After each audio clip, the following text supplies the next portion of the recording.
ግብረ ሆሳዕና ነገር ለእመተ ወጥነ አንሳት ጸባ ምስለ ሰሎሜ እድግት እንዘትብ ይድ ውስተ ልብኪ ትምክት ለእመተ ሐዝሊ ሆሳዕና አምጣነ ውእቱ ሀብትኪ ስደት ወእንዘ ተሐውሪ በፍኖት አእቀጹኪ አይባን ዜማ ሰበረ ዳቱ ነስምረት ነሰም አእቀጹኪ አይባን ወአገቱኪ ፈያት ሊተስላለም ወላለም አለ ሊተሰ አመሐዘልኩ ሆሳዕና ኩሉ ፍጥረት በስብሐት ተቀበሉኒ አይሩግ ሕፃናት ወተንሱ ሊተ አይባነ ገዳም አበይት እንዘ ይብሉ ሆሳዕና መጻ በስብሐት። አሁን ክርክሩ በማንና በማን መካከል ነው?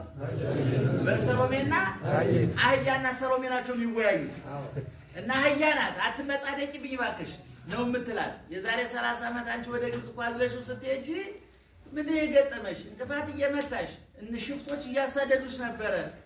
እኔ ግን ጨርቅ እየተነጠፈልኝ ሆሳዕና ባሪያም እየተታጅቤ አንቺን የመቱሽ እንቅፋቱን የመቱሽ ድንጋዮች ለእኔ ግን ሆሳዕና እያሉ ዘመሩልኝ። ታዲያ እኔና አንቺ ምን አገናኘን ነው አቡነ ዘበሰማያት